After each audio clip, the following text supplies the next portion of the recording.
J'espère que vous allez bien, j'espère que vous vous portez bien, j'espère que vous avez bien commencé la semaine. Pour nos compatriotes en Algérie, la semaine a commencé hier, le 1er octobre 2023. Pour nos amis de la diaspora, pour les Algériens et les Algériens qui sont répartis à travers le monde, notamment en France, au Canada, dans plusieurs pays, au Moyen-Orient, là en Asie, en Amérique du Nord. J'espère que vous avez bien commencé cette semaine. Bon, hier on a pris une journée de repos parce que je vous assure, des fois je suis tellement saturé, il me faut un repos. Parce que l'actualité algérienne, elle est complexe, elle est très compliquée, elle exige un effort permanent, une énergie, une grosse dépense d'énergie. C'est pour cette raison que nous préférons des fois prendre du recul et se débrancher un peu pour mieux revenir en force. Alors justement, nous allons commencer cette semaine par un constat. Un constat autour d'un buzz qui a été suscité en Algérie depuis plus de 48 heures. Alors, vous savez, il y a quand même des sociologues, algériens, et les psychologues ou les psychanalystes devraient se pencher sur ce phénomène. En toute honnêteté, il y a un phénomène qu'il faut traiter en Algérie. C'est quoi ce phénomène? Dès qu'une personnalité étrangère vient chez nous, c'est le buzz. Et pas nécessairement des grands stars, hein. C'est-à-dire, le Canadien a des stars de cinéma, ou là des stars du football mondial, ou là des stars du showbiz. Oui, je peux comprendre que les réseaux sociaux s'enflamment, s'embrasent, que les Algériens et le buzz, il est là, tout le monde en parle, la presse, les cafétérias. Mais en Algérie, il suffit juste qu'une personnalité d'envergure très limitée, yani, ou de moindre envergure, ou une personnalité lambda, genre un influenceur, un youtubeur étranger, mais quelqu'un de une personnalité réputée, célèbre, mais dans des proportions très raisonnables. C'est pas des stars internationales de Hollywood ou de Bollywood ou là, c'est pas des grosses pointures. Il suffit juste qu'un petit influenceur ou un étranger arrive en Algérie, ça suscite le buzz.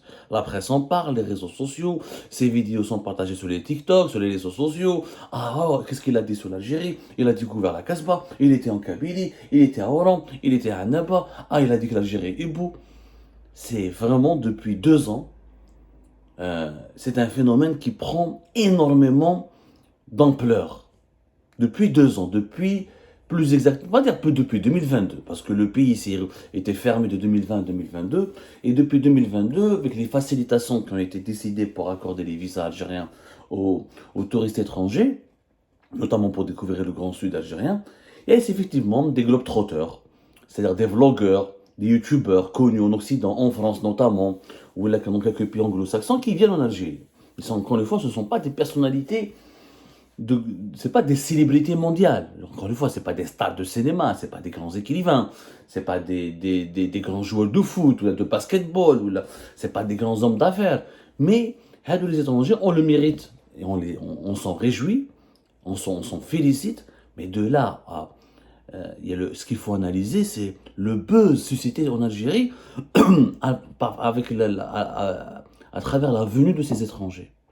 Et là, le dernier phénomène, c'est le journaliste français, animateur de l'émission J'irai dormir chez vous, très connu, Antoine de Maximi, 64 ans. Ça fait depuis 2004 maintenant. Ça fait, calculez avec moi, 10 ans pratiquement. Aujourd'hui qu'il fait, c'est la 11e année de cette émission J'irai dormir chez vous. C'est effectivement une émission phare de la télévision française, qui a commencé sur Canal+, ensuite France 5. Aujourd'hui, elle est à RMC Découverte. J'irai dormir chez vous, donc prévoit un numéro spécial pour l'Algérie, qui va être diffusé sur RMC Découverte en décembre 2023.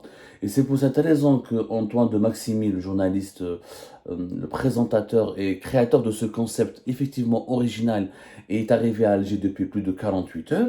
Et depuis son arrivée, tous les réseaux sociaux, tous les internautes algériens, tout le monde parle de Antoine de Maximi. Et ensuite, c'est pas, ah, il a mangé à Alger, ah, il a été à l'aéroport d'Alger, ah, il a pris cette photo, ah, il a mangé la mayonnaise, ah, il a mangé la garanteta, ah, il a bu de Hamoud Boualem. Ensuite, il est parti en Kabylie, apparemment, il a commencé par la Kabylie, à Hammam. Alors, vous connaissez le concept pour celles et ceux qui suivent cette émission, mais beaucoup d'Algériens et d'Algériens ne la connaissent pas. Ils l'ont découvert avec ce concept, avec ce buzz-là. Parce qu'attention, les francophones, non, on va parler du français, de la francophonie en Algérie tout à l'heure. Tous les Algériens sont plus francophones, le français est en recul, les télévisions françaises étant cryptées depuis très longtemps. Beaucoup d'Algériens et d'Algériens ne connaissent pas les concepts les plus célèbres de la télévision française. Il faut arrêter de croire que tout ce qui est populaire en France est forcément populaire en Algérie. C'est faux. Il y a la communauté algérienne de France, c'est vrai, qui des fois véhicule les concepts de la télévision française en Algérie. Il y a une partie des francophones algériens qui sont branchés et qui regardent encore les télévisions françaises à travers des chaînes pirates ou en suivant essentiellement Internet et sur les réseaux sociaux. J'irai dormir chez vous, c'est vraiment un concept hyper original, hyper intéressant. Ça fait 11 ans que ça dure. Ça cartonne, c'est des audiences de 500 000. Il y a quelques numéros qui font 1 million de téléspectateurs et téléspectatrices. C'est quoi le concept? C'est Antoine de Maximi, qui est un globe-trotteur, qui est un scénariste, qui est un journaliste, avec une caméra, GoPro pratiquement, avec une simple caméra individuelle, sans équipe technique. Il voyage dans des pays. Il nous fait découvrir ces pays-là, hors circuit touristique, mais avec comme objectif de se faire adopter par les habitants et de dormir chez eux. C'est pour ça qu'on appelle ça gérer dormir chez vous. Il n'y a pas d'hôtel, il n'y a pas de luxe, il n'y a pas de vitrine touristique. C'est quelqu'un qui passe la nuit chez les gens et qui fait découvrir le pays qu'il visite, qu'il veut découvrir à travers ses habitants, à travers leur quotidien, leurs préoccupations, leurs problèmes, leurs joies, leur façon de vivre, etc. Et Antoine, c'est vrai qu'il rentre dans le quotidien et l'intimité de ses visiteurs, de ses habitants, des habitants des pays qu'il visite. Et le périple qui se déroule en plusieurs émissions suscite vraiment l'intérêt. Et c'est une émission qui marche, qui cartonne. Ceci dit, encore une fois, Antoine de Maximi, cette émission, voilà, c'est pas une grosse production de Hollywood. Antoine de Maximi, c'est pas une star internationale. C'est un journaliste hyper respectable, personnage très intéressant. Le concept est vraiment intéressant, mais encore une fois, ce n'est pas un grand film qui va être réalisé en Algérie où là, c'est pas une star du festival de Cannes, c'est pas la Palme d'Or de Cannes, ou là, c'est pas quelqu'un qui a obtenu l'Oscar, etc. Mais quand on voit depuis 48 heures, 3 jours, tout le buzz autour de Antoine de Maximi, de Gérer dormir chez vous, il y a quand même un intrigant, épatant. On dirait que les Algériens, jamais à chaque fois à l'étranger, j'ai un homme bled. C'est-à-dire que Antoine de Maximi a fait le tour du monde. Vous pouvez voir la liste des pays, du Japon jusqu'à l'Éthiopie, au Cambodge, Portugal, l'Albanie. Allez voir dans ces pays-là, il n'y a jamais eu autant de buzz.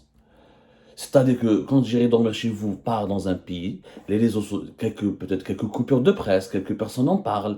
Voilà, notre pays a été montré dans une chaîne de télé, sur une chaîne de télévision française, dans une émission célèbre. Mais il n'y a pas tout ce buzz-là. En Algérie, depuis 48 heures, on parle que de ça. La presse algérienne, les sites d'information, les réseaux sociaux, في تيك توك, يتبعوا فيه, أو تلاقاو به في لاكابيلي, أو شرب زيت, إلا bu زيت زيتون, أو ما على باليش أنا شرب, il a goûté au miel algérien. Tout cela, il a un sens. En réalité, pourquoi tout ce buzz autour des étrangers qui viennent chez nous? C'est parce que les Algériens ont besoin de deux choses. Ils ont besoin d'être aimés. Mais vraiment, nous avons un énorme besoin d'être aimés. Parce qu'on ne se sent pas suffisamment aimé par les autres en Algérie. Et on ne se sent pas connu par les autres. Et on ne se sent surtout pas aimé. Et aussi le besoin de l'altérité. L'altérité, c'est quoi? C'est la reconnaissance de l'autre. C'est la rencontre avec l'autre. Comme notre système, notre régime politique totalitaire, autoritaire, nous a tellement habitués à être enfermés. Vous savez que l'Algérie est l'un des pays les plus difficiles au monde pour obtenir un visa. Jusque-là, il faut dire la vérité, jusqu'à 2022. Et là, le régime Tebboune, c'est peut-être l'une de ses rares, vraiment, réalisations positives, c'est qu'il a vraiment facilité l'obtention des visas pour les étrangers dans l'espoir de booster surtout cette fameuse disposition où visa pour l'Algérie, pour le Grand Sud, il est donné sur place. C'est-à-dire qu'un étranger peut embarquer, on lui donne le visa dans un aéroport à Djeddah ou à Tamanrasset. Il y a eu vraiment des facilités. Je crois que c'était en 2021, en 2022. Enfin, c'était en avril. Non, même pas. C'était en 2022. En 2022. Voilà, c'est des formalités de visa simples et rapides qui ont été, voilà, un assouplissement. C'était à partir de la fin de l'année 2022, un assouplissement des conditions de visa pour certains touristes qui veulent visiter l'Algérie. Et là, franchement, oui, effectivement, notre pays, maintenant, s'est ouvert un peu aux voyageurs étrangers, notamment aux aventuriers. C'est pas, on n'a pas encore un tourisme de masse. On n'a pas un tourisme, c'est-à-dire, mais les aventuriers, ceux qui aiment, parce que les aventuriers, c'est qui? Ce sont les gens, les grands voyageurs, ça peut être des youtubeurs, ça peut être des blogueurs, ça peut être des journalistes, ça peut être des écrivains, ça peut être des reporters. C'est des gens qui veulent découvrir les pays compliqués, les pays mystérieux, qui veulent aller tenter une aventure dans des pays où il n'y a pas de tourisme, justement, qui sont très rarement connus. L'Algérie fait partie, malheureusement, je dis malheureusement, des pays les moins connus au monde, les plus mystérieux, parce qu'il n'y a pas de tourisme de masse, parce que c'est un pays qui était euh, très fermé sur lui-même. Très fermé sur lui-même. Alors, nous avons eu une grande ouverture pour les années 70, les années 80. La décennie noire, l'Algérie a été coupée, déconnectée de la planète pendant 10 ans. Début des années 2000, la coupure, elle est restée, même si le régime Bouteflika a essayé d'innover, mais l'Algérie, jusqu'à 2005-2006, était encore marquée par la mauvaise image qu'elle avait de la décennie noire. À partir de 2008, avec le grand boom pétrolier, l'Algérie n'a pas eu besoin de tourisme, donc elle n'a pas développé la culture du service et du tourisme, on s'est concentré sur la culture entière, et du coup l'Algérie est restée dans cette même gouvernance, à savoir, c'est-à-dire pendant 30 ans, depuis le début des années 90 jusqu'à 2022, plus de 30 ans, l'Algérie était un pays totalement fermé. C'est l'un des pays les plus fermés du monde. Pas beaucoup de touristes, pas de visa, pas beaucoup de facilités pour obtenir le visa. Les étrangers sont suspectés, sont surveillés. Quand un étranger est venu en Algérie, il doit être surveillé, quadrillé, accompagné. Les voyages au sein de la Casbah, il y a toujours les policiers et les gendarmes. Jusqu'à aujourd'hui, d'ailleurs, ça n'a pas changé. Quand on partit dans le terrorisme, alors le tourisme dans le sud, il s'est effondré à partir de 2011-2012 avec l'avènement des groupes terroristes au Sahel et les prises d'otages et les menaces qui viennent de Libye, du Sahel et de certains groupes terroristes algériens qui activaient encore dans les grandes wilayas de l'extrême sud. Du coup, le flux des touristes occidentaux et étrangers a beaucoup baissé. Donc nous sommes restés un trou noir. C'est-à-dire quand à l'étranger, quand tu leur dis la Tunisie, on sait ce que c'est. Le Maroc, Morocco, on sait ce que c'est. Algérien, on ne sait pas ce que c'est. Dans les anglo-saxons, quand tu leur dis Algérien, ou Nigeria, ils confondent entre Nigérien et Algérien. Du coup, les Algériens n'ont pas eu ce privilège de se faire connaître, de faire connaître leur pays. Et quand tu es dans l'anonymat, tu n'es pas aimé, tu n'es pas apprécié. Au contraire, les pays les plus fermés, ce sont les pays qui suscitent la méfiance, la peur, le danger. Et les gens prennent leur distance. Qui apprécie la Corée du Nord? Pratiquement personne. Qui apprécie l'Iran? Très peu de personnes. Qui apprécie l'Érythrée? Les pays fermés, la Birmanie, généralement ce sont les dictatures, des dictatures militaires, ou des pays avec des systèmes absolutistes. Ces pays ont une très mauvaise image parce que quand on n'arrive pas, quand on ne connaît pas un pays, quand on n'arrive pas à le cerner, quand on n'arrive pas à aller dans ce pays-là, quand on n'arrive pas à rencontrer la population de ce pays-là, c'est là où ça se situe, c'est là où cette situation génère des préjugés, génère des pensifs négatifs. Parce qu'on ne connaît pas la personne, on ne connaît pas ce peuple, on ne connaît pas ce pays. Donc comme il incarne la honte, il incarne le danger et la méfiance, il incarne les dérives, les violations des droits de l'homme, le manque de liberté publique. Donc c'est des pays qui font peur. Et quand un pays fait peur, c'est un pays qui est diabolisé. L'Algérie a toujours été diabolisée. Pendant 30 ans, malheureusement, on nous a collé l'étiquette que l'Algérie est un pays islamiste, que malgré la victoire contre le terrorisme islamiste, que les Algériens sont très conservateurs, que la femme n'est pas libre, que c'est pas un pays joyeux, c'est une dictature militaire. On avait l'image que l'Algérie est une caserne, des commissariats de police, des prisons et des barbus dans les mosquées. C'est ça l'image malheureuse qui a été propagée. Et le régime Bouteflika, c'était l'un de ses grands échecs, c'est qu'il n'a jamais pu casser cette image, même s'il a tenté, à travers l'organisation de plusieurs forums internationaux, les festivals panafricains de 2009, les Jeux pana-arabes, Tlemcen, capitale de la culture islamique, Constantine, capitale de la culture arabe, Alger, capitale de la culture arabe. Il y a eu des grands événements culturels, des festivals de cinéma, tout ça.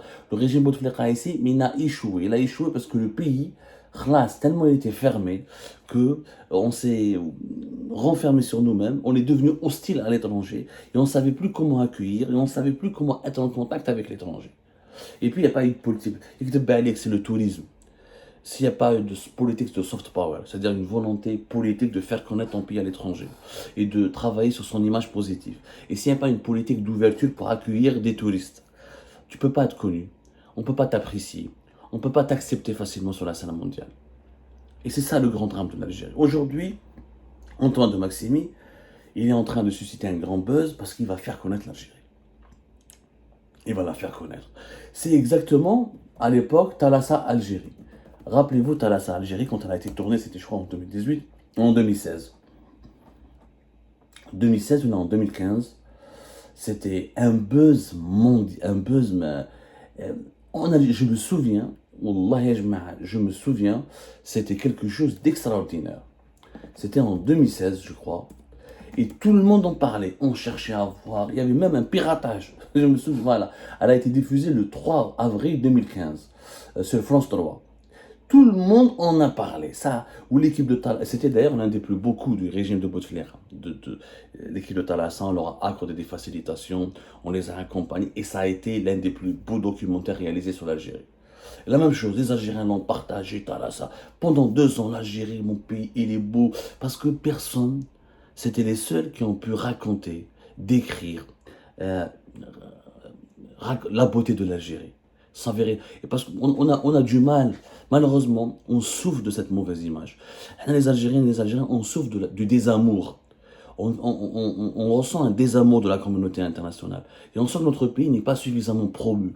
Alors que nous avons un beau pays qui n'est pas suffisamment connu, qui n'est pas suffisamment reconnu. Et c'est ça, ce qui démontre que les Algériens vraiment ont besoin d'être aimés. Parce que nous sommes un peu plus joyeux, méditerranéens, on a juste envie que les étrangers nous connaissent tels que nous sommes. Alors qu'on a l'image de nous d'un pays de nerveux, de stressés, de terroristes, de réprimés. Il n'y a pas que les problèmes en Algérie, c'est vrai. Il y a de très belles choses. Il y a de très beaux paysages. Il y a des êtres humains d'une profondeur et d'une générosité unique au monde. C'est un pays qui mériterait d'être connu. Et c'est un pays qui mérite d'être aimé. Mais on ne peut pas compter que sur des productions étrangères. Non.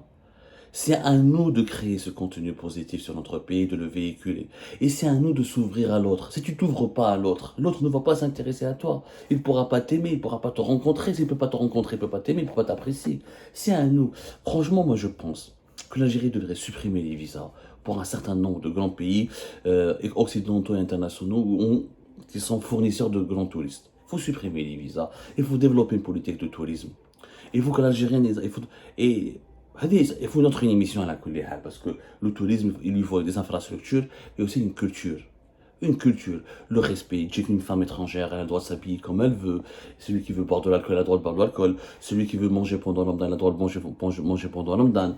C'est un certain nombre de dispositifs, à la fois culturels et comportementaux, qu'il faut qu'adopter pour qu'on puisse vraiment se faire accepter et attirer l'autre chez nous. Voilà ce que je pense qu'on doit, voilà ce que l'analyse qu'on devrait faire de ce buzz autour de J'irai dormir chez vous. Et j'espère que, je suis sûr qu'Antoine de Maximi nous fera une très belle émission.